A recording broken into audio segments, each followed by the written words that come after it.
Welcome to mind blowing Hindi और मैं हूं कमला। आज हम डिस्कस करेंगे हिंदी साहित्य में आदिकाल से संबंधित बहुत ही महत्वपूर्ण प्रश्नों को। और ये प्रश्न GIC, net, JRF, TGT, PGT 2021 के परीक्षाओं के लिए बहुत ही इम्पोर्टेंट है। तो चलिए शुरू करते हैं।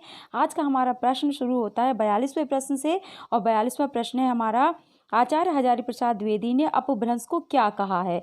तो उन्होंने अपभ्रंश को पुरानी हिंदी कहा है। हजारी प्रसाद द्विवेदी ने, ध्यान रखना है, अपभ्रंश जो भाषा है उसको क्या कहा, पुरानी हिंदी। चलिए देखते हैं इस प्रश्न की। तो आचार्य हजारी प्रसाद द्विवेदी ने अपभ्रंश और हिंदी के संबंध में यह मत व्यक्त किया है। इस प्रकार 10वीं से 14वीं शताब्दी का काल, जिसे हिंदी का आदिकाल कहते हैं, भाषा की दृष्टि से अपभ्रंश का ही बढ़ाव है। इसी अपभ्रंश के बढ़ाव को कुछ लोग उत्तरकालीन अपभ्रंश कहते हैं और कुछ लोग पुरानी हिंदी। 12वीं शताब्दी तक निश्चित रूप से अपभ्रंश भाषा ही पुरानी हिंदी के रूप में चलती थी, यद्यपि उसमें नई तत्सम शब्दों का आगमन शुरू हो गया था। यद्यपि क्या था कि जो अपभ्रंश भाषा थी उसमें नए तत्सम शब्दों का आगमन शुरू हो गए थे वो शब्द। इस प्रकार वे अपभ्रंश को हिंदी से अलग रखना चाहते हैं। फिर भी उन्होंने अपभ्रंश के उत्तरकालीन साहित्य को आदिकाल की सामग्री मानकर उसका विवेचन किया है। रामचंद्र शुक्ल ने पुरानी हिंदी को ही प्राकृताभाष हिंदी या अपभ्रंश कहा है। तो ये देख सकते हैं इस प्रश्न की व्याख्या। तो हजारी प्रसाद द्विवेदी ने अपभ्रंश को क्या कह दिया, पुरानी हिंदी। नेक्स्ट क्वेश्चन देखते हैं। चलिए, हमारा 43वां प्रश्न है, प्राकृताभाष हिंदी से आशय है। तो प्राकृताभाष हिंदी से क्या आशय है, इसका ऑप्शन हो जाएगा हमारा डी, अपभ्रंश। नेक्स्ट क्वेश्चन देखते हैं। 44वां प्रश्न है, 10वीं से 14वीं शताब्दी के साहित्य को किस विद्वान ने आदिकाल के अंतर्गत रखा है। तो 10वीं से 14वीं शताब्दी में हजारी प्रसाद द्विवेदी ने आदिकाल के अंतर्गत इसको रखा है, हिंदी साहित्य को। नेक्स्ट क्वेश्चन देखते हैं। 45वां प्रश्न, अपभ्रंश को पुरानी हिंदी सर्वप्रथम किसने कहा है। तो अपभ्रंश को पुरानी हिंदी सबसे पहले सर्वप्रथम कहा, बी ऑप्शन सही होता है हमारा, चंद्रधर शर्मा गुलेरी। तो प्रश्न की व्याख्या देखते हैं। अपभ्रंश को पुरानी हिंदी सर्वप्रथम चंद्रधर शर्मा गुलेरी ने कहा है। इनकी प्रसिद्धि का कारण इनके द्वारा लिखित कहानी उसने कहा था है। तो चंद्रधर शर्मा की कहानी कौन सी है, उसने कहा था। आपने ये कहानी पढ़ी भी होगी। यह कहानी द्वितीय विश्व युद्ध की पृष्ठभूमि पर आधारित प्रेम संवेदना की कहानी है, जो 1915 ईस्वी में प्रकाशित हुई है। यह पूर्व दीप्ति यानी कि फ्लैशबैक पद्धति पर लिखित कहानी है। फ्लैशबैक जैसे कि पुरानी चीज़ें दिखाते हैं, आप मूवीज़ वगैरह में देखते हैं, फ्लैशबैक दिखाते हैं, उसमें पुरानी बातें प्ले कर देते हैं, तो उसी तरह से लिखी हुई कहानी है जो 1915 ईस्वी में प्रकाशित हुई। यह क्या है, फ्लैशबैक कहानी है, पद्धति पर लिखी कहानी। इसे औपन्यासिक कहानी एवं कहानी क्षेत्र में मील पत्थर कहा जाता है। इस कहानी को क्या कहा जाता है, मील का पत्थर ये साबित हुई उपन्यास में और कहानियों के बीच में। ये उन्होंने राजा मुंज को पुरानी हिंदी का प्रथम कवि स्वीकार किया है। आचार्य रामचंद्र शुक्ल ने गुलेरी जी के लेख के आधार पर अपने इतिहास में आदिकाल के अंतर्गत उत्तर अपभ्रंश की रचनाओं को यह मानते हुए भी स्थान दिया कि उनके आधार पर उस काल की कोई विशेष प्रवृत्ति निर्धारित नहीं की जा सकती। तो ये थी इस प्रश्न की व्याख्या। तो आपने देखा, ये हमारी प्रश्न की व्याख्या थी। और नेक्स्ट क्वेश्चन देखते हैं हम। नेक्स्ट प्रश्न है 46वां प्रश्न, पुरानी हिंदी नामकरण किसने किया। बहुत इंपॉर्टेंट क्वेश्चन है। तो पुरानी हिंदी नामकरण किसने किया, चंद्रधर शर्मा गुलेरी ने।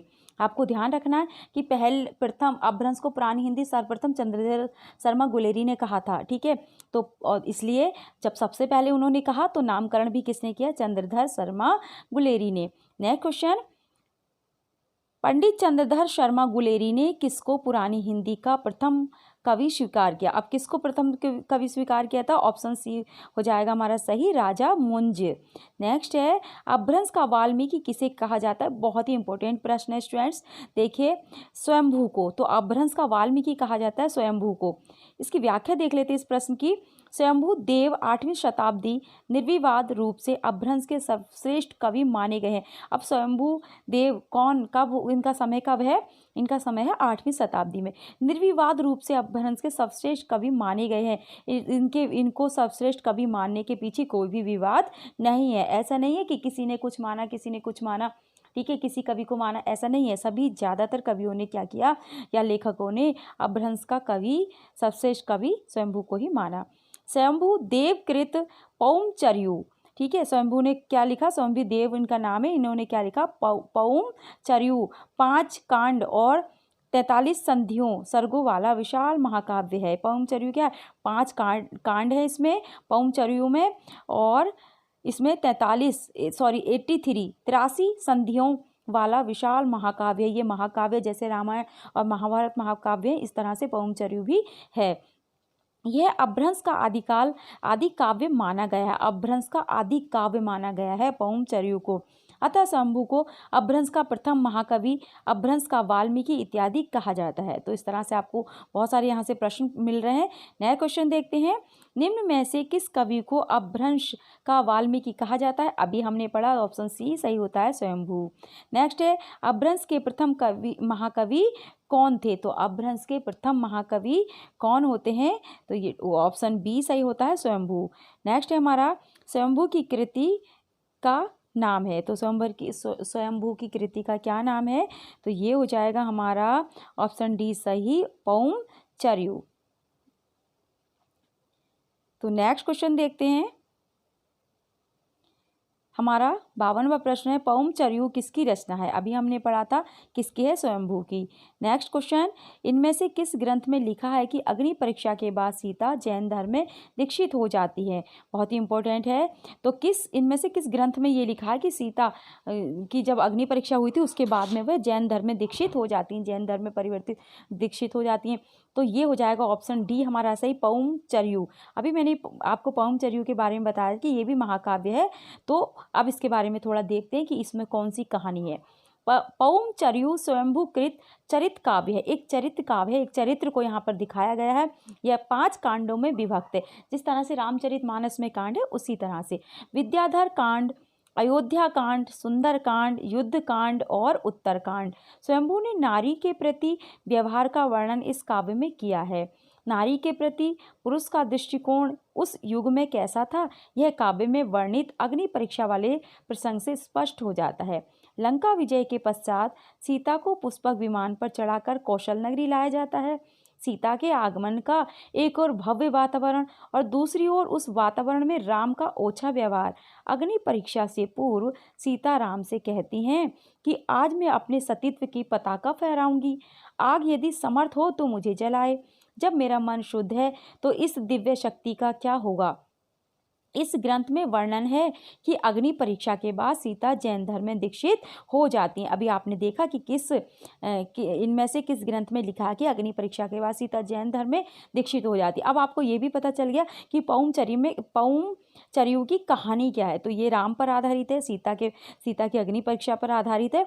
और तभी जब अग्नि परीक्षा हुई थी लंका से वापस अयोध्या आने पर सीता की, उसी के बाद में सीता जैन धर्म में दीक्षित हो जाती है। नेक्स्ट क्वेश्चन हम देखते हैं, इनमें से कौन सा ग्रंथ लौकिक चरित्र का माना जाता है? तो भविष्यत कथा को लौकिक चरित्र काव्य माना जाता है। प्रश्न की व्याख्या देखते हैं, लोकप्रिय व्यक्तियों के चरित्र पर आधारित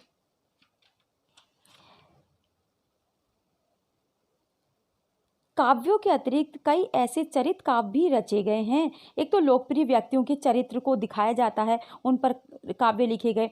इसके अलावा ऐसे चरित्र काव्य भी रचे गए जिनमें कथानक या तो काल्पनिक होता था अथवा किसी लोक कथा से लिया जाता था, या तो काल्पनिक कोई कथानक बना लिया जाता था या फिर किसी लोक कथा से ये ले लेते थे। इस श्रेणी में धनपाल द्वारा रचित भविष्यत कहा का नाम उल्लेखनीय है। तो भविष्यत कहा जो है इसमें क्या है, इसका नाम उल्लेखनीय है। और भविष्यत कहा किसने लिखा? धनपाल ने। नेक्स्ट क्वेश्चन है, अपभ्रंश का भवभूति किसे माना जाता है? बहुत ही इंपॉर्टेंट क्वेश्चन है स्टूडेंट, आप देख सकते हैं ये। तो बी इसको हो जाएगा, पुष्पदंत। अपभ्रंश का भवभूति किसे माना जाता है? पुष्पदंत को। और ये पीजीटी परीक्षा 2010 में पूछा भी गया है। नेक्स्ट क्वेश्चन देखते हैं, हमारा नेक्स्ट क्वेश्चन है, निम्नलिखित में से कौन सी रचना पुष्पदंत की नहीं है? तो कौन सी रचना पुष्पदंत की नहीं है? डी हो जाएगा पौमचर्यु। अभी हमने पढ़ा था ना पौमचर्यु किसकी है, ये तो स्वयंभू की रचना है। महापुराण, जसरचर्यु, जयकुमारचर्यु ये सब किसकी रचना है, पुष्पदंत की है। परंतु पौमचर्यु रचना किसकी है, ये स्वयंभू की है। पौमचर्यु पुष्पदंत की नहीं बल्कि स्वयंभू की रचना है। इनकी दो अन्य रचनाएं ऋट्ठेणिमी और ऋट्ठेणिमी चर्यु तथा स्वयंभू छंद हैं।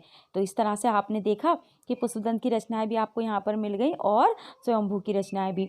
कौन सी रचना स्वयंभू की नहीं है, अब यहाँ पर पूछा हमसे, तो पौमचर्यु स्वयंभू की है। स्वयंभू छंद देखो अभी हमने यहाँ पे पढ़ा था ऋट्ठेणिमी चर्यु और स्वयंभू छंद, तो स्वयंभू छंद भी है, ऋट्ठेणिमी चर्यु भी है। तो क्या बचता है हमारे पास, महापुराण। तो महापुराण स्वयंभू की रचना नहीं है।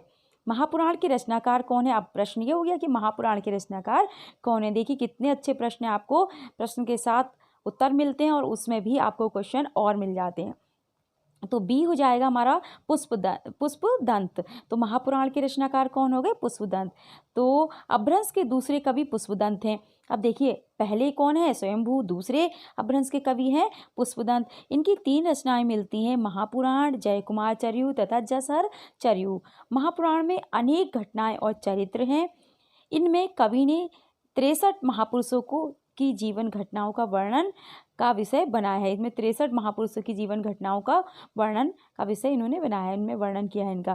प्रसंगवश इसमें राम काव्य को भी स्थान मिला है, तो राम काव्य का भी इसमें वर्णन है। नेक्स्ट क्वेश्चन, खड़ी बोली में सबसे पहले काव्य सृजन करने वाले कवि कौन है, तो ऑप्शन ए हो जाएगा हमारा अमीर खुसरो। खड़ी बोली में सबसे पहले किसने किया, अमीर खुसरो ने। आपको ध्यान रखना है कि खड़ी बोली में किसने किया, अपभ्रंश में किसने किया, तो ये ध्यान रखना है आपको। अगर आप नोट्स बनाते रहेंगे तो आपको कोई प्रॉब्लम नहीं होगी। खड़ी बोली में सबसे पहले काव्य सृजन करने वाले कवि अमीर खुसरो हैं। इस भाषा का इस नाम या ये नाम क्या है, हिंदवी से उल्लेख सबसे पहले उन्हीं की रचनाओं में मिलता है। तो अमीर खुसरो ने क्या किया, इस भाषा यानी कि जो हिंदवी से उल्लेख किया उन्होंने अपनी रचनाओं में, तो इनकी रचनाओं से हिंदवी का उल्लेख मिलता है। हालांकि वे फारसी के भी अपने समय के सबसे बड़े भारतीय कवि थे। फारसी के भी वे सबसे बड़े भारतीय कवि थे, कौन, अमीर खुसरो। मुकरी लिखने का सर्वप्रथम प्रयास उन्होंने ही किया। अमीर खुसरो की प्रसिद्ध रचना है खालिक बारी, पहेलियाँ, मुकरियाँ, दो सुखने तथा गज़ल इत्यादि। और आज का हमारा लास्ट प्रश्न है, खड़ी बोली हिंदी में सर्वप्रथम रचना करने वाले कवि का नाम क्या है। अभी हमने पढ़ा, तो ऑप्शन बी हो जाएगा अमीर खुसरो। तो नेक्स्ट वीडियो में फिर मिलते हैं। 61 से हमारे क्वेश्चन शुरू होंगे और वो भी हमारे क्वेश्चन बहुत इंपॉर्टेंट है। तब तक आप मेरी वीडियो को देखिए और अपने नोट्स बनाइए और अपनी परीक्षा की तैयारियां बहुत अच्छी तरह से कीजिए। Thank you.